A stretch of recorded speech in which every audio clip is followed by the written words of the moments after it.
In the far reaches of the galaxy, on a planet known as Zorith, Prince Zalax of his Zarathian Empire was known for his striking beauty and charisma.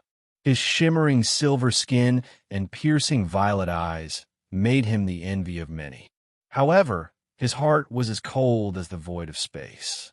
Zalax was betrothed to a woman named Lyra, a member of a lesser noble family. Lyra was kind, intelligent, and fiercely loyal, but she was considered hideous by Zarathian standards. Her skin was a dull gray, her eyes a plain brown, and her features were asymmetrical. Despite her appearance, Lyra had a heart of gold, but Zalax could not see past her exterior.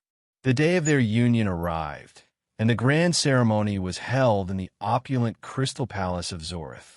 The entire planet watched as Lyra, adorned in a gown of shimmering stardust, walked down the aisle. Zalax stood at the altar, his face a mask of indifference.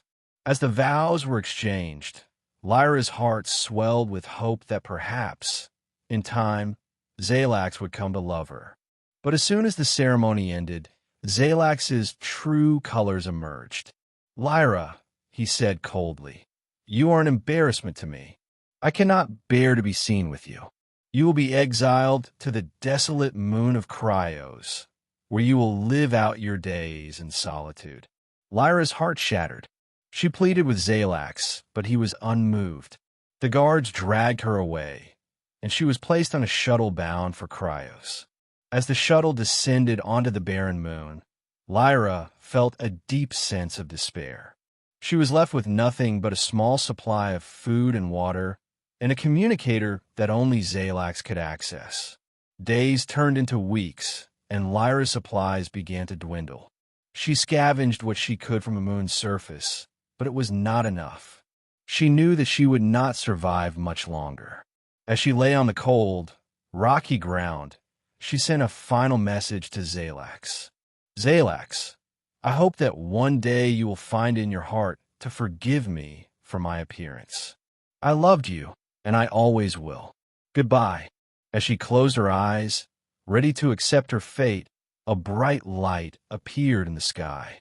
Lyra squinted, thinking it was a hallucination, but the light grew brighter and closer.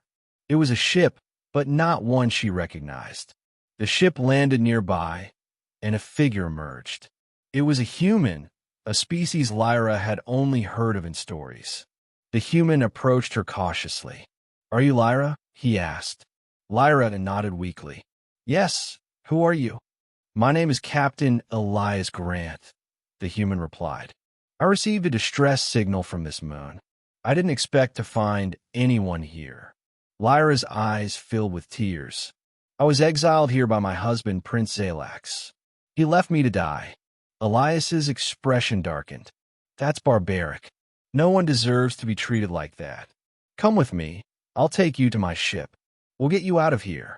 With the last of her strength, Lyra allowed Elias to help her to his ship. As they ascended into the stars, Lyra felt a glimmer of hope for the first time in weeks. A new beginning.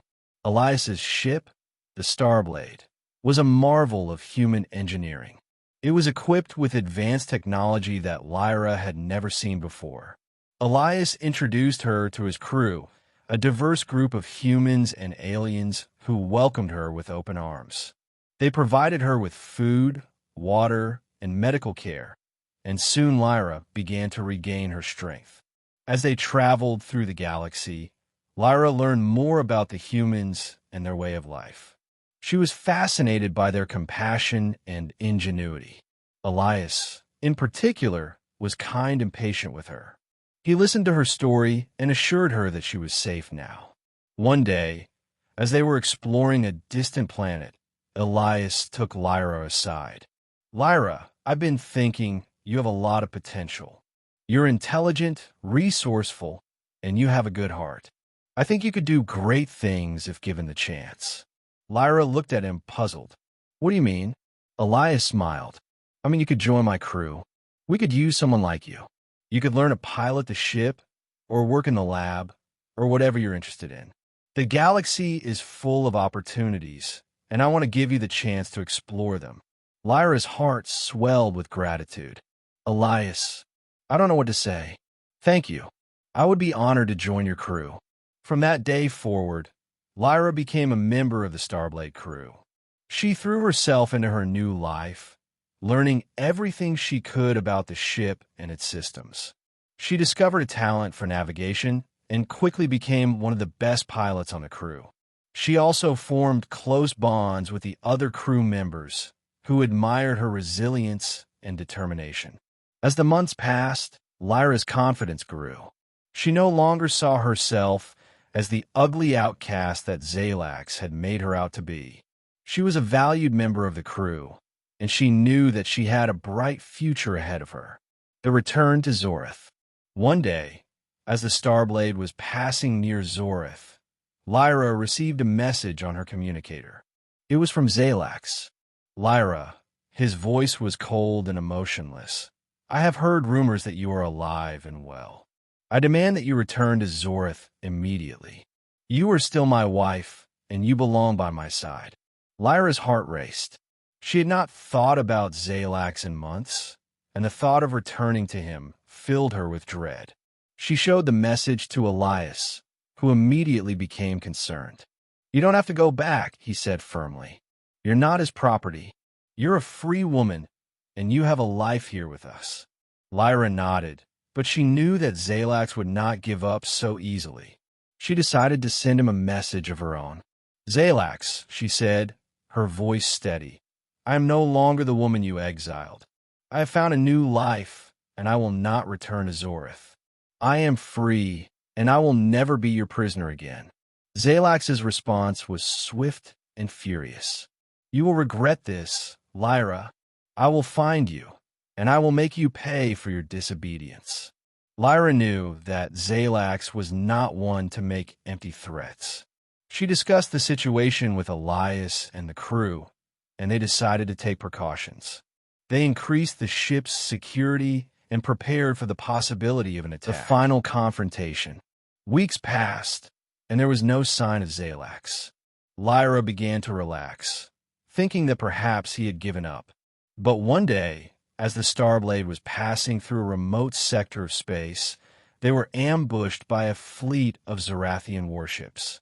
Zalax's face appeared on the view screen. Lyra, he sneered, you thought you could escape me, but you were wrong. Surrender now, or I will destroy your ship and everyone on it.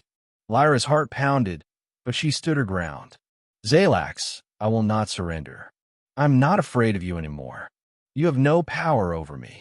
Zalax's eyes narrowed. Then you leave me no choice. The Zorathian ships opened fire, and the Starblade was rocked by explosions.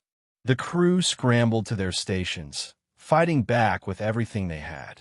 Lyra took control of the ship's weapons, her hands moving swiftly over the controls. She targeted the Zorathian ships with precision, taking them out one by one. But the Zorathian fleet was vast, and the Starblade was outnumbered. Just as it seemed that all hope was lost, a new fleet of ships appeared on the horizon. It was the Galactic Alliance, a coalition of planets that had banded together to fight against tyranny. They had received a distress signal from the Starblade and had come to their aid. The tide of the battle turned, and the Zorathian fleet was quickly overwhelmed. Zalax's ship was crippled, and he was forced to retreat. As the Zorathian ships fled, Lyra felt a sense of triumph. She had faced her greatest fear and emerged victorious. A new life. With the threat of Zalax gone, Lyra and the crew of the Starblade were free to continue their journey. They were hailed as heroes by the Galactic Alliance, and Lyra was offered a position as a diplomat, representing the Alliance in negotiations with other planets. Lyra accepted the offer, but she knew that her heart belonged with the Starblade and its crew.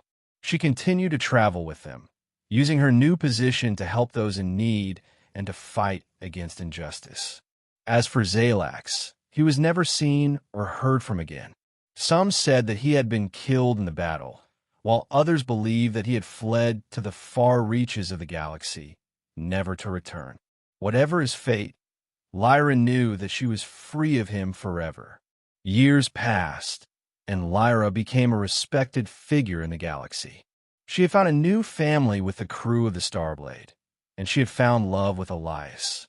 Together, they continued to explore the stars, seeking out new adventures and helping those in need. Lyra had once been an outcast, abandoned and left to die, but she had been given a second chance, and she had made the most of it. She had proven that true beauty lies not in one's appearance, but in one's heart and actions. And in the end, she had found a happiness and love that she had always deserved.